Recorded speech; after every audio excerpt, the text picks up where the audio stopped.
Last time हमने matric space are को complete proof किया था।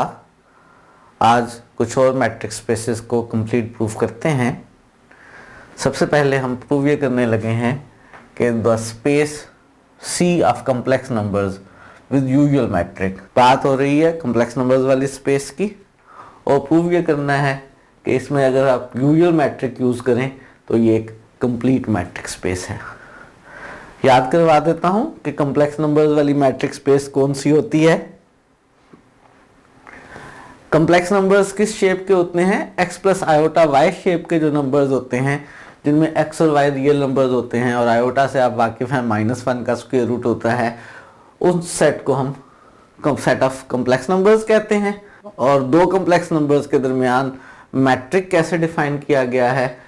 अगर दो कॉम्प्लेक्स नंबर z1 और z2 x1 plus iota y1 और x2 प्लस आयोटा y2 हो तो इनके दरमियान जो d होता है, जो मैट्रिक होता है जिसको हम यूजुअल मैट्रिक कहते हैं, हम उसे z1 माइनस z2 का मॉडुलस लिखते हैं और वो होता है कि रियल पार्ट में से रियल पार्ट को माइनस करके स्क्वायर ले लें प्लस इमेजिनरी पार्ट में से इमेजिनरी पार्ट को माइनस करके स्क्वायर ले लें और इसका स्क्वायर रूट ले लें।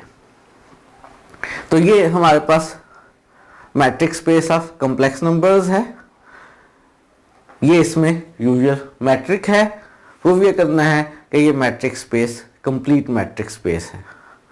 याद करवा देता हूं कि कंप्लीट मैट्रिक स्पेस किसको कहते हैं?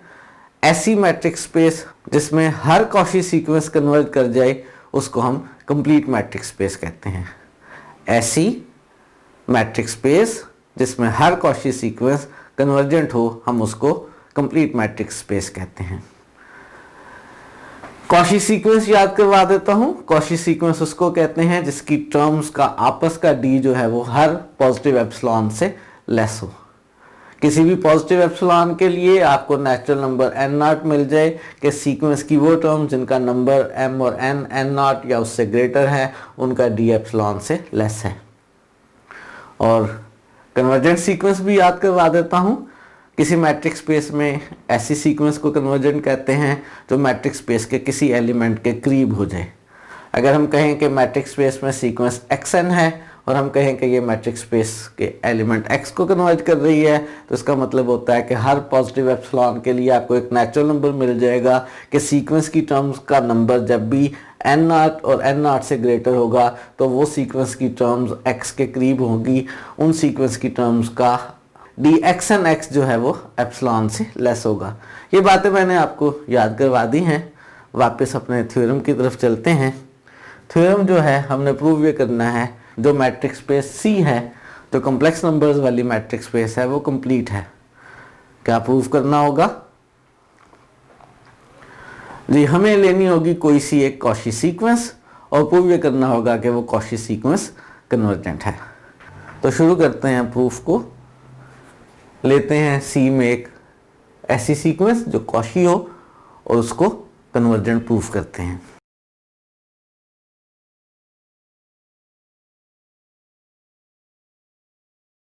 मैंने एक सीक्वेंस ले ली Zn जो कि कॉची है और ये C में है। अगर ये C में है तो इसके एलिमेंट्स किस शक्ल के होंगे? हर complex number x plus iota y shape का होता है तो Zn जो है वो xn plus iota yn shape का होगा, जहां पर हमारे पास जो xn है और जो yn है वो रियल नंबर्स हैं। हमने Zn एक कॉची सीक्वेंस ले ली है, हमने इसको कन्वर्जेंट प्रूफ करना है। कैसे प्रूफ करेंगे? हमें R के बारे में मालूम है कि R कंप्लीट मैट्रिक स्पेस है। हमें मालूम है कि R में हर कॉची सीक्वेंस कन्वर्जेंट होती है। ये जो हमारे पास सीक्वेंस Zn बन रही है ये रियल नंबर्स की मदद से बन रही है। हमारे पास Zn के कॉरस्पॉन्डिंग xn और yn आ रहे हैं। xn और yn क्या हैं? रियल नंबर्स हैं। xn और yn से अगर हम सीक्वेंसेस बना लें तो वो रियल सीक्वेंसेस हैं। यानी हम कह ये सकते हैं कि हमारे पास जो xn है और जो yn है ये सीक्वेंसेस हैं और ये कैसी सीक्वेंसेस हैं? ये सीक्वेंसेस इन R हैं। अगर हम किसी तरह से इन दोनों सीक्वेंसेस को कॉची प्रूफ कर दें किस बात का इस्तेमाल करते हुए कि जो सीक्वेंस Zn है वो कॉशी है। इस बात का इस्तेमाल करते हुए अगर हम किसी तरह से इन दोनों सीक्वेंसेस को जो रियल नंबर्स की सीक्वेंसेस हैं कॉशी प्रूफ कर दें, तो हमें तो मालूम है कि जो R है वो कंप्लीट है। नतीजा ये निकलेगा कि ये दोनों सीक्वेंसेस कन्वर्जेंट हैं, R में कन्वर्जेंट है। सपोज कर लेते हैं सीक्वेंस xn x को कन्वर्ट कर रही है और yn जो है वो y को कन्वर्ट कर रही है और ये दोनों रियल नंबर्स हैं। अगर इन दो रियल नंबर्स की मदद से मैं एक कॉम्प्लेक्स नंबर बना लूं x प्लस आयोटा y, तो मैं प्रूव ये करूंगा कि जो मेरी सीक्वेंस Zn है वो इस Z को कन्वर्ट कर रही है। जब मैं ये प्रूव कर लूंगा तो बात ख़त्म हो जाएगी और नतीजा निकल आएगा कि जो C है वो कंप्लीट है, क्योंकि हमने इसमें एक आर्बिट्रेरी कॉशी सीक्वेंस ली थी और हम उसे कन्वर्जेंट प्रूफ कर देंगे। तो ये तरीका अडॉप्ट करते हैं। क्योंकि Zn हमारे पास एक कॉशी सीक्वेंस है तो हमें मिलेगा हर एप्सिलॉन के लिए एक नेचुरल नंबर n0 के जो सीक्वेंस की टर्म्स हैं आपस में करीब हो जाएंगी, उनका d जो है वो एप्सिलॉन से लेस होगा।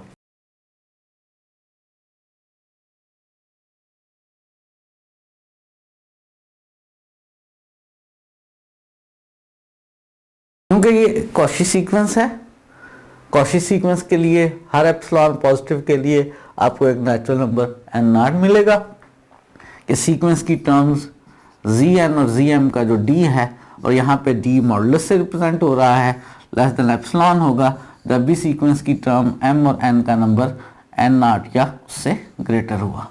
Zn और Zm का जो ये मॉडुलस है ये एप्सिलॉन से लेस है। इसकी मदद से मैंने प्रूव ये करना है कि जो सीक्वेंस xn है उसकी भी टर्म xn और xm का मॉडुलस एप्सिलॉन से लेस है और yn जो सीक्वेंस है उसकी टर्म्स yn और ym का मॉड एप्सिलॉन से लेस है। यानी मैंने xn और yn को R में कॉशी प्रूफ करना है। जो Zn है वो xn प्लस आयोटा yn है और जो Zm है वो xm प्लस आयोटा yn है। तो इनका d अभी हमने सीखा था कि इनका जो मॉडुलस है, इनका जो d है वो कैसे कैलकुलेट होता है। रियल पार्ट में से रियल पार्ट को माइनस कर दें, xn माइनस xm का square plus yn minus ym का स्क्वायर और स्क्वायर रूट, ये लेस देन आ गया एप्सिलॉन से। दोनों साइड्स पर स्क्वायर ले लेते हैं, xn माइनस xm का square plus yn minus ym का square is less than epsilon का स्क्वायर। लेफ्ट साइड पे हमारे पास दो नंबर्स हैं जिनको सम करके एप्सिलॉन स्क्वायर से लेस है। ये दोनों नंबर्स नेगेटिव नहीं हैं क्योंकि इनके ऊपर स्क्वायर है। अगर दो नंबर्स हैं जो नेगेटिव नहीं हैं, उनका सम एक नंबर से लेस है, तो बेसिकली वो दोनों नंबर्स भी उससे लेस ही हैं। क्योंकि ये स्क्वायर है तो मैं इसको मॉडुलस का स्क्वायर भी लिख सकता हूं, एक ही जैसी बात है।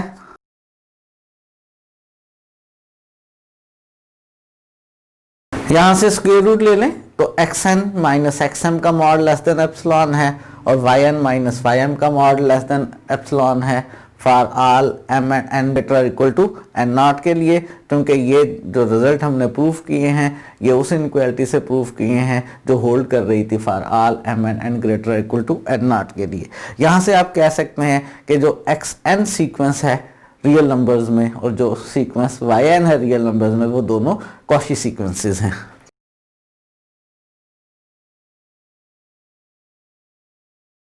ये दोनों कॉशी सीक्वेंसेस हैं R के अंदर, और R तो क्या है, कंप्लीट है। इसके अंदर हर कॉशी सीक्वेंस क्या होती है, कन्वर्जेंट होती है।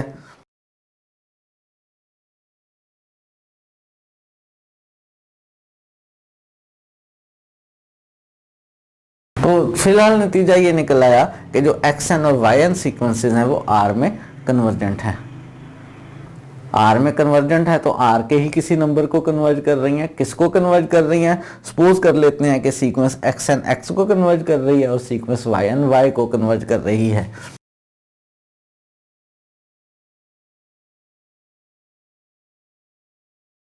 सपोज कर लिया कि एक्स एन एक्स को कन्वर्ट कर रही है और वाई एन वाई को कन्वर्ट कर रही है। जैसे मैंने स्टार्ट में बताया था, हम एक कॉम्प्लेक्स नंबर बनाने लगे हैं इन लिमिट्स की मदद से जो एक्स एन और वाई एन सीक्वेंसेस की आ रही हैं, और प्रूव ये करेंगे कि सीक्वेंस हमने स्टार्ट में ली थी कॉची सीक्वेंस जी एन, वो उस नंबर जी को कन्वर्ट कर रही है। तो हमने जी बना लिया एक्स प्लस आयोटा वाई।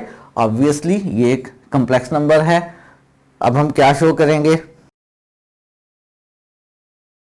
अब हम शो ये करेंगे कि जो जी एन सीक्वेंस है वो जी को कन्वर्ट कर रही है। इसके लिए हमें क्या प्रूफ करना पड़ेगा? इसके लिए मैं याद करवा दूं कि हमें क्या प्रूफ करना पड़ेगा। जी एन हमारे पास x n plus iota y n है और जी मेरे पास एक्स प्लस आयोटा वाई है। अगर मुझे प्रूव ये करना है कि जी एन जी को कन्वर्ट कर रही है, तो मुझे प्रूव ये करना है कि जी एन और जी का जो डी है, यानी जी एन माइनस जी का मॉड, वो लेस है एप्सिलॉन से फॉर ऑल एन ग्रेटर और equal to some natural number. वो नेचुरल नंबर मुझे ढूंढना है और ये रिजल्ट प्रूफ करना है। और ये जो जी एन माइनस जी का मॉड है, ये बेसिकली बनेगा एक्स एन माइनस एक्स का square plus y n minus y का स्क्वायर और square root is less than epsilon. ये बात मुझे प्रूफ करनी है। अगर ये बात मैंने प्रूफ कर ली तो प्रूव हो जाएगा कि जी एन जी को कन्वर्ट कर रही है और हमारा प्रॉब्लम सॉल्व हो जाएगा। और इस्तेमाल मुझे करना है इस बात का कि जो एक्स एन है वो एक्स को कन्वर्ट कर रही है और जो वाई एन है वो वाई को कन्वर्ट कर रही है। अगर एक्स एन एक्स को कन्वर्ट कर रही है और वाई एन वाई को कन्वर्ट कर रही है, तो कन्वर्जेंट सीक्वेंस आपको शुरू में याद करवाई थी। क्या मतलब होता है? इसका मतलब होता है कि हर एप्सिलॉन के लिए हमें एक नेचुरल नंबर मिलेगा कि सीक्वेंस की टर्म्स का, और एक्स का डी जो है वो उस एप्सिलॉन से लेस होगा जब भी सीक्वेंस की टर्म्स का नंबर ग्रेटर और equal to that natural number होगा। इसी बात का इस्तेमाल करते हैं, लिख लेते हैं इस बात को, क्योंकि एक्स एन एक्स को कन्वर्ट कर रही है और वाई एन जो है वो वाई को कन्वर्ट कर रही है। So for any epsilon greater than 0, और मैं यहाँ पर खास एप्सिलॉन लेने लगा हूँ।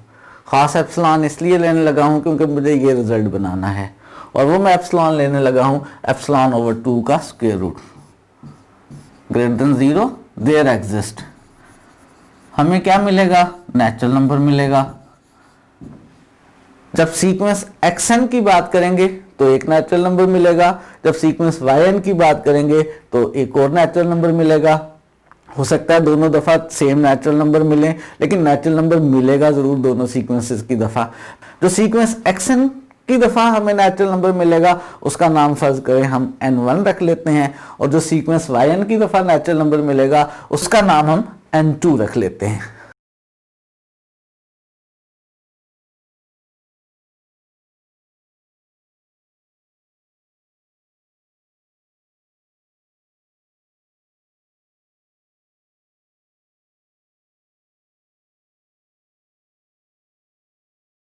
एक्स एन माइनस एक्स का मॉडुलस एप्सिलॉन ओवर 2 के स्क्वायर रूट से लेस है जब भी सीक्वेंस की टर्म का नंबर n1 और उससे ग्रेटर इक्वल हो। और इसी तरह से yn और y का जो d है, यानी yn minus y modulus less than epsilon over 2 का स्क्वायर रूट है for all n greater equal to n2। मुझे इन दोनों इनक्वालिटीज का इस्तेमाल करना है और ये वाला रिजल्ट मुझे बनाना है।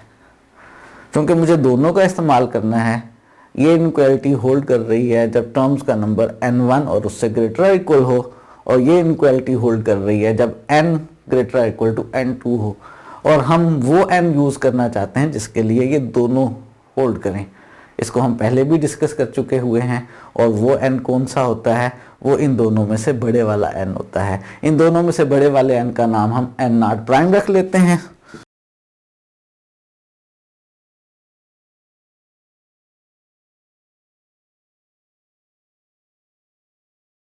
हमने इन n1 और n1 में से जो बड़ा नंबर है उसका नाम n0 प्राइम रख लिया है, और ये दोनों इनक्वालिटीज हर उस n के लिए होल्ड कर रही हैं जो n0 प्राइम से ग्रेटर और इक्वल है। इन दोनों को हमने दोबारा से लिख लिया है। पहले हमने कहा था ये इनक्वालिटी होल्ड करेगी जब n greater equal to n1 होगा, ये इनक्वालिटी होल्ड करेगी जब n greater equal to n2 होगा। अब हम कह रहे हैं कि ये दोनों इनक्वालिटीज होल्ड करेंगी जब n greater equal to n0 prime होगा। इनका इस्तेमाल करते हैं और ये वाला रिजल्ट बनाते हैं। कैसे बनाया जाए ये वाला रिजल्ट, उसके लिए मैं इन दोनों का स्क्वायर कर लेता हूं।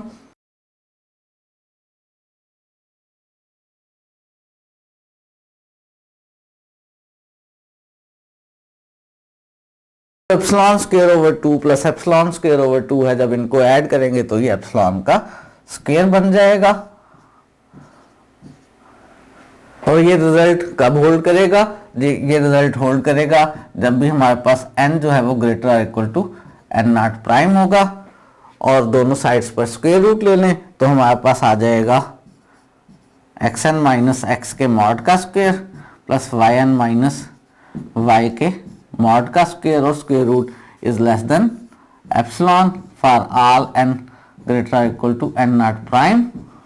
और ये तो बेसिकली क्या है, zn माइनस z का मॉड है, यानी zn माइनस z का mod is less than epsilon आ गया for all n greater equal to n not prime के लिए। और क्या नतीजा निकल आया? इससे नतीजा ये निकला कि जो zn है हमारे पास वो z को कन्वर्ज कर रही है।